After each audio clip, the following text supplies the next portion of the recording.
Hello everybody, Eugene here. Welcome back to another video.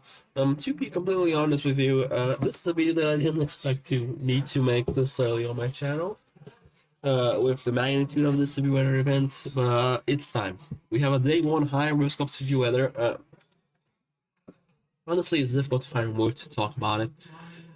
This high risk includes Oklahoma City, includes Norman, Oklahoma, includes Edmond, Oklahoma, includes Midwest City, Oklahoma, and more Oklahoma. There's a moderate risk that goes all around the high risk that covers Tulsa, Oklahoma, Wichita, Kansas, Lawton, Oklahoma, Broken Arrow, Oklahoma, and Hutchinson, Kansas. There's an enhanced risk that covers Kansas City, Missouri, Lincoln, Nebraska, Overland Park, Kansas, Springfield, Missouri, and Kansas City. The high risk was triggered by the 30% SIG tornado probability. A 45% SIG wind risk is also present in northeast Oklahoma, southeast Kansas, and a 45% SIG hail probability mainly in Oklahoma and Kansas. I cannot express how much I'm worried with this setup.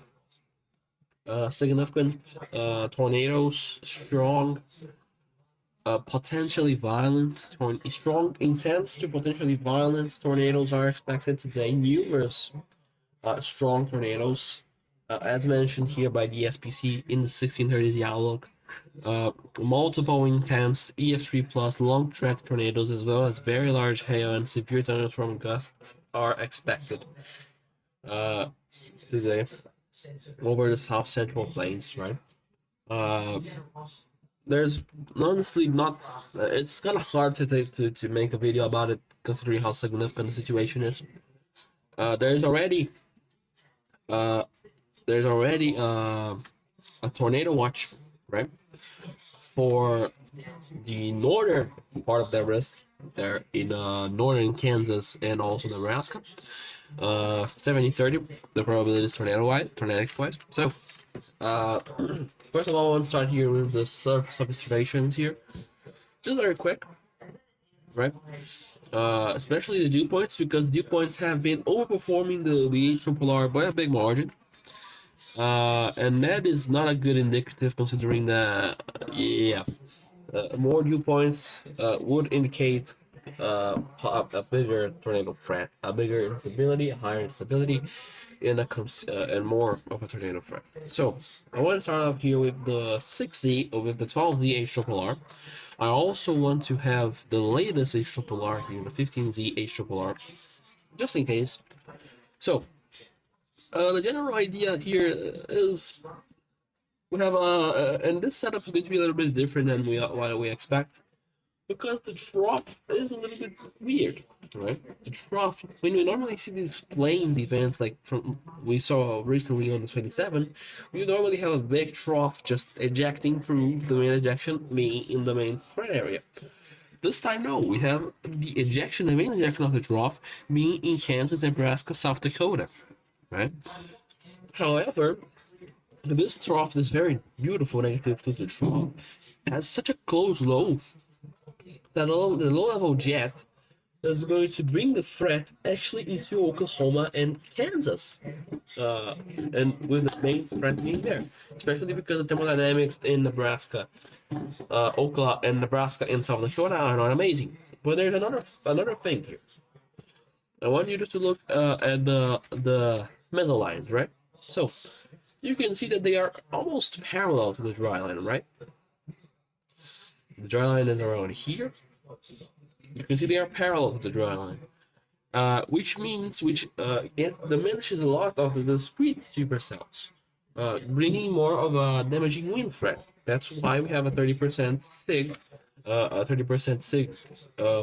wind risk there, a 45% SIG wind risk in Oklahoma and Kansas.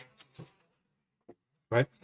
You can see very strong ejection off the trough there, which is also going to cause more convection, which is probably going to cause overconvection, which is already going to diminish a lot more the tornado threat. Remember, we're looking at the 0Z. This event is going to start at 1 p.m. and it's going to end like 6 a.m. tornadic wise. This is going to be ridiculous in a long day. Surface-based cape has been of trending in the latest few runs. I want to give a quick zoom here. So you can see right here that in the main moderate risks and high risk areas, I'm going to go a little bit before, you can see lots of instability, lots of the cape, right? We have 4,000 joules per kilometer of cape here in Oklahoma, and 3,000 instability is going to actually be higher than that because the dew point, the moisture is going to be is stronger, right? If we see in the 15Z triple R, let me go here 0Z, the instability is going to be stronger. Let me go here, surface base cape. Look at that. We have almost 5,000. Let me go actually 21Z because that is where I got. So, you can see, right? Stronger instability going more to the north. You can see 3,100s here in Kansas, which is of course going to aid 5,000 here in Oklahoma is definitely going to aid that strong to violent tornado threat. One thing that I want to take a look, because this is going to be important to our tornado threat, is bulk shear. Why? There's a reason for that. If you look here in the northern mode, which I mean northern Kansas and Nebraska, you can see the shear vectors here, right, which is the direction of the shear. You can see they are like this, which although not necessarily 100% parallel to the dry line, which is around here, is pretty parallel, which is already going to kill most of the tornado threat of those cells, especially in the long term. Like we could see, if we look at reflectivity here, we will see a few semi-discrete, possibly supercells in that area, but that is about it. They're going to last maybe an hour or two, and they'll be gone.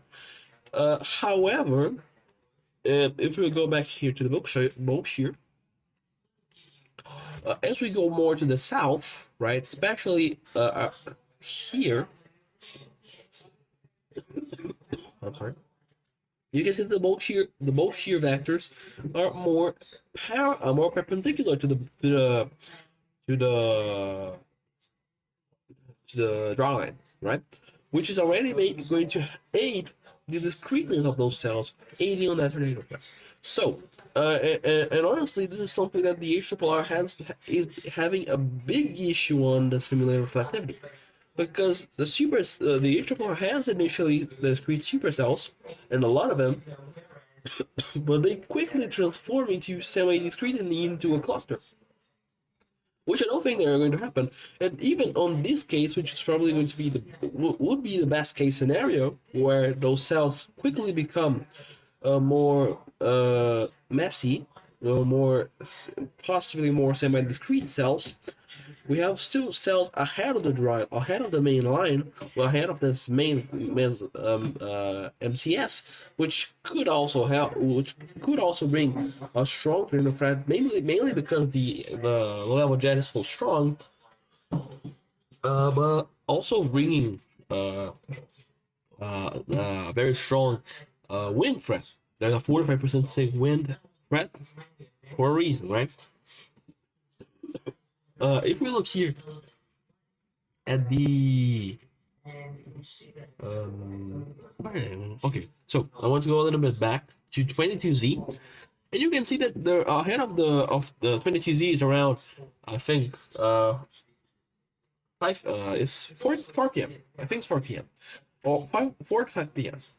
You can see right here that ahead of this still not very congealed but already developing line, with some supercells here in western Oklahoma, you have supercells developing in Kansas, right ahead of the dry line. And this has been a trend in the HRRR, where we have a few discrete supercells developing ahead of the dry line, with more discrete supercells developing in Oklahoma. You can see it right here, discrete supercells, and ahead of the dry line, ahead of the line of the processing correct system, we have more less discrete but still discrete supercells, which are in an amazing environment to also have that very strong tornado threat, right?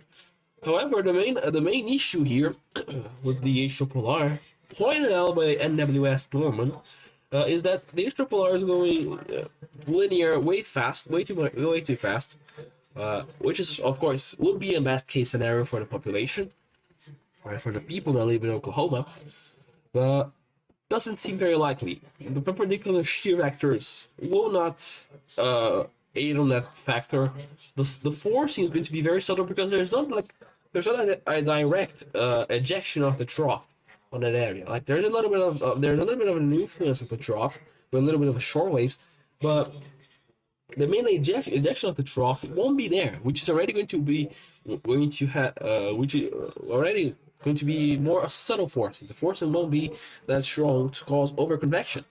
And honestly, this is very confusing because the H has that solution since like the 6Z run, like the 12Z from the 6Z run onward, it's been a solution, and honestly, it makes no sense. And considering like the very weak forcing that we have, we should not have issues with overconvection, right?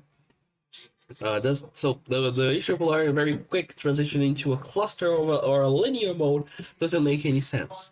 At least with the information that we have, the surface observations that we have also don't show that. Going into the 15Z HRR because of the more recent surface observation that it received, you can see that the trend is pretty much the same. We do have this, honestly, it's even faster with the transition to more of a linear storm mode. Although it has some supercells ahead of the dryland. And honestly, the solution, I'm not buying it. It's going way too fast into the 16Z, no, 16Z is not on it. But yeah, I'm not buying into the solution. It's going way too fast to a more linear mode. I want to go to the next model that I want to show, which is the NAM. We're not going to look a little bit too much on the composite reflectivity of the NAM because the NAM has a very strong linear bias. So I just want to look at the general environment. You can see 500 millibar trough, pretty much the same thing. Looking at the 850, I need to show the 850 millibar response. I need to explain why this environment is so strong for these cells, and to explain that, I want to take a very quick look here at a sounding here, just ahead of the dryland, and wow, okay, let me go even later. Let me go to already overnight. Let me take this sounding here because I think it's going to be pretty insane. Wow, 500 SRH. Wow. Oh. Okay, let me go back to the 12Z extra bar very quick. Let me see what it showed. Like these cells will have so much energy, like not only thermodynamic energy, but wind shear will be insane. Like 600 SRH is insane. Low level lapse rates are decent. STP in the 14.4. That is very high. And also shear, it also came in the 3600s. Let me go here on the 14Z, 0Z, just to be fair. Which was the first model run with that higher amount of. Okay, and let me get a sounding here from southwestern Oklahoma. And wow, okay. Low level lapse rates are pretty good, 7.8. Cape is in for almost 5,000. Wow. And sheer SRH is in the 400s. Okay.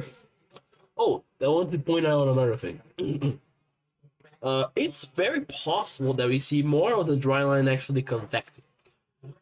Because the HRR has issues with dryland setups, it's very possible that we end up seeing the southern end, like this part of the dryland, ahead of the dryland, convecting way more than what the HRR shows. Because the HRR shows barely any convection there. However, it's very possible that we end up seeing that those cells developing and bringing that all hazards threat. Oh, I want to mention another thing. Giant hail, gorilla hail, bigger than 4.5 inches is definitely, it's possible if not likely. This is one of the type of days that not everyone will get a storm, but everyone that gets a storm will be in a very bad situation. Man, the low level jet is insane with this setup right here. And honestly, one thing that makes me believe that the H-triple-R one is bizarre is that even now shows some sort of discreteness. Of course, like, limited by its bias, linear bias, but it shows some sort of discreteness. So something to watch out, right? The cells are probably going to be way more discrete than what the models show. The STP is absolutely bizarre. And the cape, I'm gonna go a little bit early. Let me see how high the cape is. Casual 4,000 just for no cape. Let me get a one along the run in here. A little bit of a cap, a very moist atmosphere. Uh, Interesting. A lot of dry air. Let me get another sunny here. Let me see how high the SRH is. It should really be high. Mixed layer convective inhibition is almost non-existent. Yeah, these storms will have absolutely no issue firing at all. That's a general idea with the NAM. I wanted to show the HWWRF, which is a little bit of a prototype, but it's one of the models that handles a little bit better these sort of dryland setups. And it honestly, it's probably the most realistic and scenario of them all, where you have multiple supercells here. You can see one here, one here, one here, one here, one here, one here, possibly. Going into the overnight hours, where we'll have the strengthening of level jets, bringing that strengthening that tornado threat. So yeah, this is a worst case scenario. One of the worst, could have been way worse, honestly. Zero CH triple R short of disaster, and honestly, it's probably the most realistic scenario of them all. Honestly, oh my voice just gave up. That's why I'm working to show the RFS. Which honestly, considering all it showed this year, it's probably one of the least scary looks with almost no connection in Oklahoma. But yeah, that is pretty much it. I also wanted to point out that while recording this video, there is already a mental scale discussion number 649 mentioning a PDS to watch will be issued during early afternoon. Ironically enough, parts of the parts of the area that will be under that PDS tornado watch are actually away, are not actually in the high risk, are actually in the low risk of severe weather. Very interesting, very interesting. So, people that are in this area, please stay weather aware throughout the entire day. Have a way to receive watches in the mornings if you have an NWS radio. Uh, have energy. Guarantee that it will be able to wake you up at night because much of the tornado threat will be overnight. And stay safe. That's the general idea I want to give y'all. Please stay safe. Love y'all. Uh, Take care. Till next time.